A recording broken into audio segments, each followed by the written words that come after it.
Well, here goes.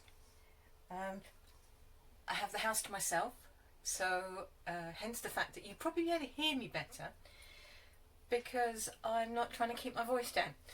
So, nice shiny bowl. You'll know I've made it shallow so you can actually see what's going on. Technically this was going to be a no knead bread, but I'm going to do it slightly differently because I want a different outcome. So, we start with the usual. 1 measuring cup.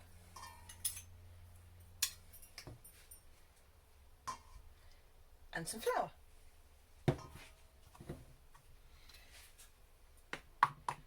If you fluff the flour up a little bit before you measure it into the cup, because what happens is flour settles. So if you just put your measuring cup in and scoop, what you're going to get is compacted flour, and that's not always an idea. You get way too much flour and then you have to adjust the water and it all just descends into chaos. So it doesn't matter if you get flour everywhere, it's only flour. I say that to myself a lot because I stress if I get I stress if I spill flour, which is ridiculous. Right, here we are. How are we doing there? Right, 1 cup. This is white bread flour, by the way. There we are. Fluffing that up a bit. I should be outside in the sun, but instead I'm in here making bread because I realised if I didn't make any I wouldn't have any. So, right, there we are. That's excuse me, some frog in my throat today for some reason. Right, that is the white bread flour.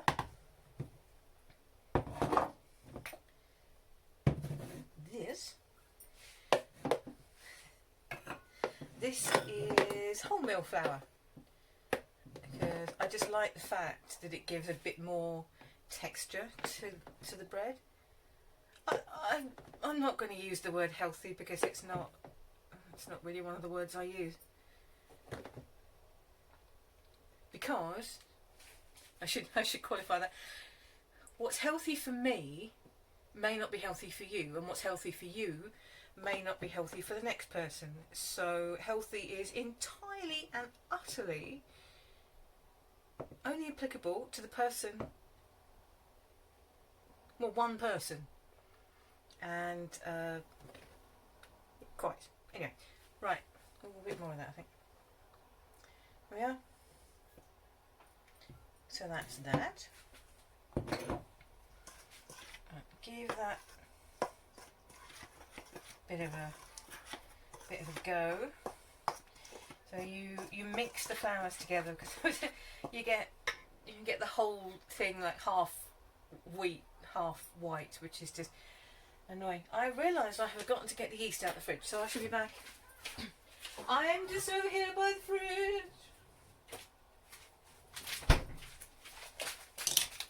Luckily my kitchen's not very big. Can you imagine if all you could hear was footsteps going off into the distance for about 10 minutes?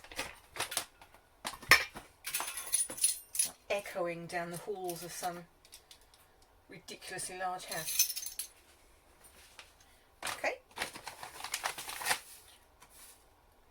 I'm probably going to put about a teaspoon of yeast in there.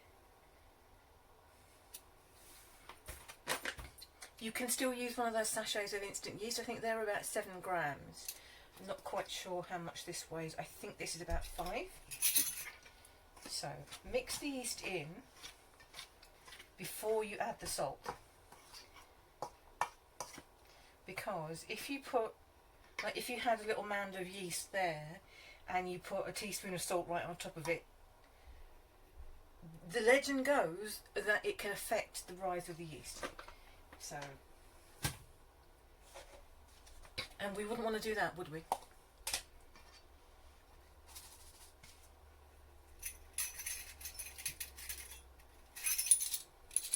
Okay, so 1 teaspoon of salt, possibly a little more. There we are. So we've done the salt, we've done the yeast. Next.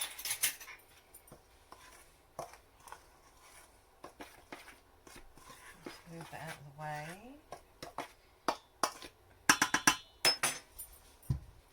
Right, now, the exciting bit.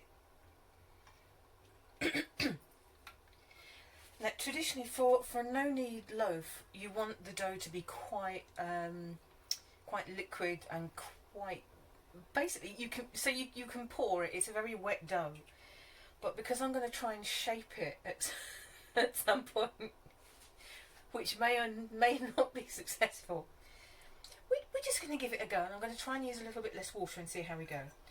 So normally, for 3 cups of flour, it's 1.5 cups of water. Let's see. Why don't I just use the half cup measure? Yes. There we are. There's the half cup. I'm going to use a little bit less and see how we go with this. And because it's me, and I always tend to do this with bread, 2 tablespoons of olive oil. That was my very technical way of measuring a tablespoon. Count 3 when you're pouring, and that to me is a tablespoon.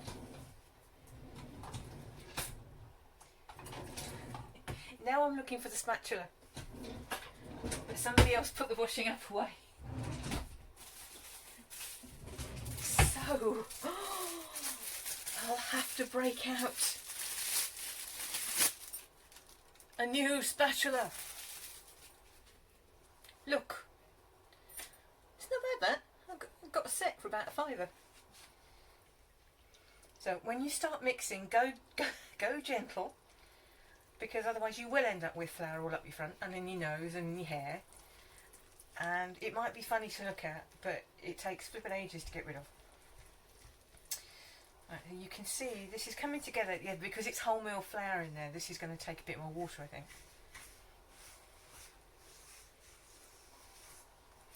If you don't want to get your hands in the dough, you don't have to. I fully understand that not everybody likes getting flour under the fingernails. Not that I have fingernails these days. Gave that up long ago. The second I started typing, my fingernails were just like, no, bye, and left me. Abandoned forever. Oh, it's starting to come together. Look.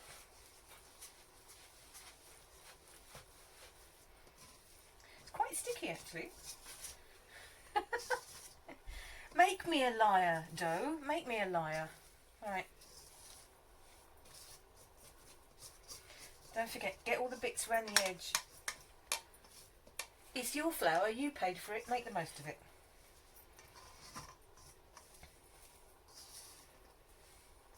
That is actually quite sticky, so I could add some more flour at this point, but what I think is I'm just going to leave it to get on with itself, and we'll see how this turns out. Now, normally what they say is you take the dough out and you give it a good knead, and then you put it back in, and then no. This is what I do. I don't do the whole knead. No. Bit of oil around there. And then with your spatula, which I'm sure you will agree is a marvellous name for a girl, just move it round a bit. And if you can, and if you're feeling a bit, daring, flip it. Then you've got both sides with olive oil, and pretend you're at kindergarten and you're playing mud pies. And there's no reason for me to do this, by the way, I'm just doing it. There we are, that's all nicely shaped. So that will happily rise. Hopefully it will happily rise in its little bowl. So there you are, see? You don't have to make it smooth and silky and fabulous. You just let it get on with what it's doing. And then you get this marvellous thing here. See this? This is a shower cake. So whenever any of your friends or whoever, when they go to a hotel and in the bathroom there's those teeny tiny little bottles of stuff. Nick the shower cap. I mean borrow, I mean you know what I mean. Because, there we go. Works a treat. So there we are. There is your nicely protected dough. And you leave that there for however long it takes for it to rise. So I will come back to you later when it has risen. And that's about it. I'm going to go off and have a cup of tea. So you enjoy looking at that, and I shall see you in a bit. Right, here we are back again. The dough has done its doughy thing.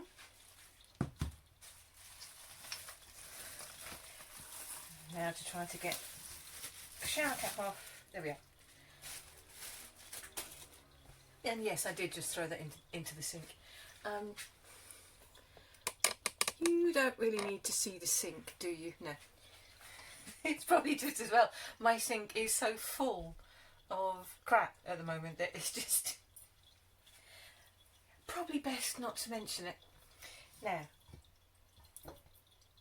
here we go. It's a very decisive way of getting dough out of a bowl, I feel. And there we are. And in the grand tradition of do not waste anything,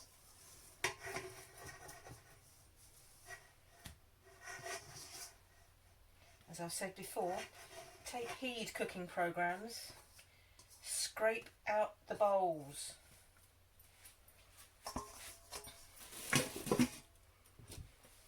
Right, now,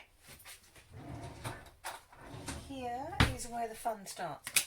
Right, I have a dough scraper. I mean, yes, it's a commercial, you know, little plastic thing. In my early days of baking bread, I didn't have one of these, so I used an expired credit card. Because, to be perfectly honest, that works just as well. So, here we go. I have some flour. If you don't want to add too much flour to your dough, you can just oil your hands, or you can oil the work surface, because that stops the dough sticking as well. But I just want to see how we go here. I don't want to put too much on.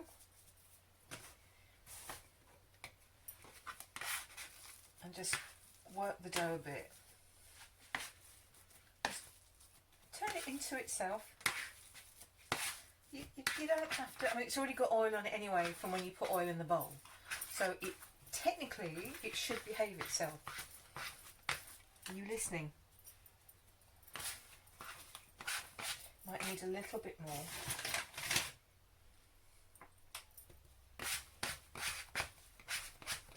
Because what I want to do is get this into a state where I can shape it. And what I don't want to do is to basically flop. So that's not too bad.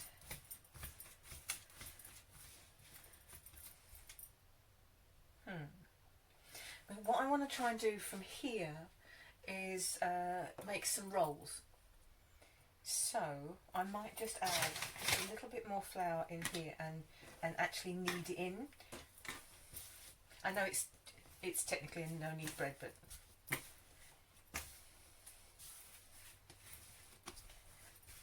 and don't be scared of bread, because whatever happens,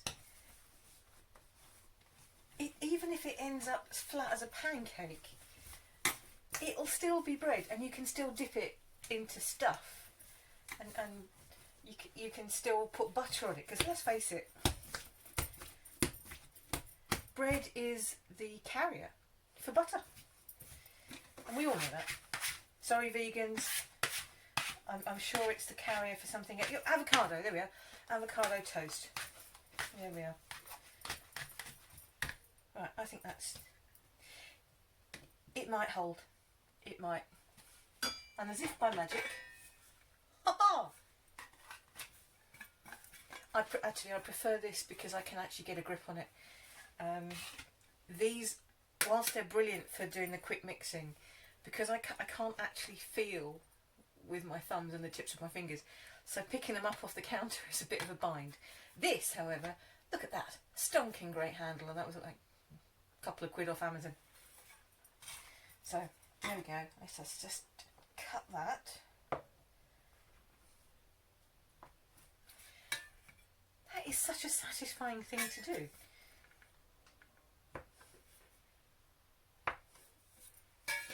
Technically, you could put that in the oven now, let it rise again, and it'd be bread. But I'm not going to do that, because what I want to do is shape each of these irregular little bits into a roll.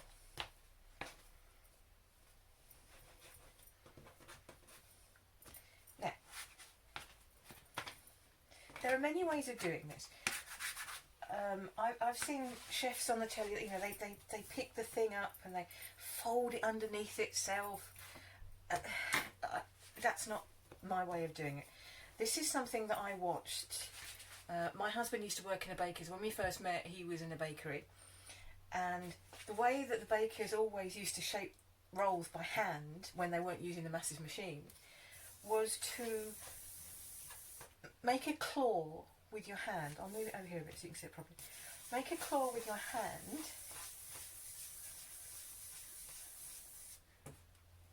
And there it is. You can even go the other way. Some of the more showy bakers will do two hands at once. I'm not. I can't do that. I have tried on occasion to do that. I can't do it. Let me just get my baking tray. If there's an enormous clatter while I'm over here, it's because everything in my kitchen is basically on top of itself. And yes, baking tray, non-stick liner. You might be wondering why there's an apple corer hanging around. I'll show you that in a minute.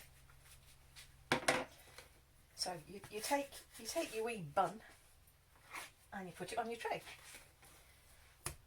Another bun. Of course they're going to end up different sizes, it doesn't matter. I'm not Paul Hollywood, I'm not Mary Berry, it's not the Bake Off, we're not doing everything has to be 16 absolutely identical, whatever it was that day they had to do. If your surface, by the way, if your surface is too floury, the dough won't grip. And you need it to get at least a bit of purchase so you can move it round.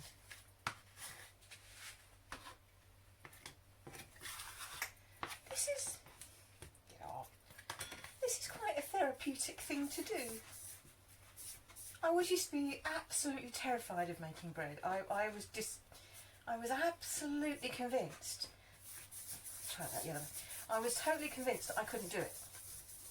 And then one day, I read a Paul Hollywood book, and I realised that opinions are divided on Paul Hollywood, but his book absolutely explained everything. And I thought, why am I being scared of what essentially is a paste of flour and water? There is nothing that can go wrong that I can't control here. And if it does go wrong, it doesn't matter, I can always toast it and turn it into breadcrumb. So now what I'm going to do here is this. Don't press all the way down, but you press to there, I think. I wonder if I should oil this. Because that, actually, I need to go slightly further down. Either that or I can make these smaller, but we'll see. Yeah, I think I definitely need to oil that. So,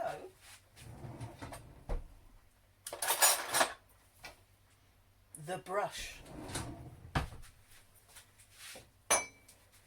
I'm sure there's a better way of doing this, but it does help if you haven't run out of olive oil. I haven't run out of olive oil. That's it. I don't run out of olive oil. I mean, I've just run out of olive oil in that bottle. So let's try that. Get off. All right, it's going to be slightly prettier, but yeah, this is this is ridiculous fun. This reminds me very much of some bread rolls that I had when I was in Italy as a kid. Let's get more olive oil on there. We used to go to this alimentari in the mornings, and we would get rolls filled with mortadella and Nutella, and they were absolutely beautiful. And they were this shape.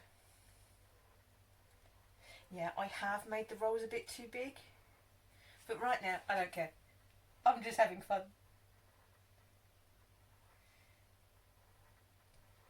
There. Now, according to the recipe, I'm not sticking to the recipe completely and wholly here. According to the recipe, when you make these, you have to turn them over. I have no idea why you have to turn them over. Maybe it helps keep the shape.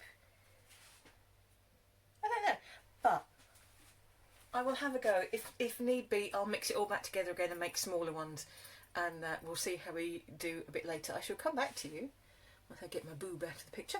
I shall come back to you later. Yes, I did squish it all back together again. Right, we have 6 of these things. What I did, I marked them with the apple corer. I think this actually has too many sections, but what the hey. And I used my absolutely bargain knife. I think I bought this for like 50p 20 years ago. Goodness knows. Just to delineate the sections of it. It's fun. I tell you what, this is like mud pies all over again. It's fab. And I've brushed them with olive oil, and then I will get one of my snazzy tea towels and do that. We'll just wait and see what happens, and if they rise and get stuck to the towel, then I won't show you that bit. So there we are. Okay, so here we are back again. All the noise in the background is dinner cooking, and yes, there are shadows because you know, real time. But there are the rolls. They don't look too bad actually.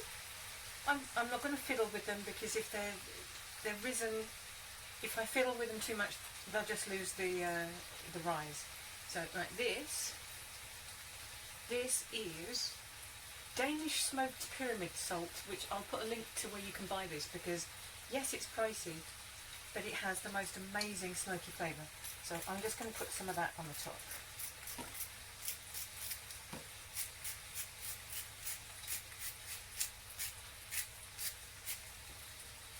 I've sprayed them with a mix of olive oil and water, and they're going to go into the oven for about 15 minutes, I would say around 200 degrees centigrade. But yeah, I don't think they're too bad at all. If I set fire to them, you'll not hear from me again. If I don't set fire to them, I'll come and show you the results. Hello and good morning. Yes, this is the next day, because well, it got dark, and you couldn't have seen anything. But here we have. There we are. Let me just get that in shot. Here we have quite nicely risen, I feel, bread rolls. I'm rather proud of these. But they're not hugely risen up. I mean, they're not massive dome things, but then I don't recall the ones that I had in Italy being these massive things. So I think these are going to go quite nicely with basically whatever the hell I decide to put in them. So there we go. One rather nice effort at half white, half wholemeal, no knead rolls. and a nice use for an apple corer. That's about it really. Yes, I'm aware there is an enormous pile of plantains or plantains. I was taught about these by a Jamaican lady. It's plantain. Expect something to be happening with those later. I don't know what yet, but it will be something. Well, it'll be something plantain flavoured, basically. So there we go. Right. And hopefully I will manage to stitch all these videos together and put them up on YouTube so you can laugh at me. Have a lovely day.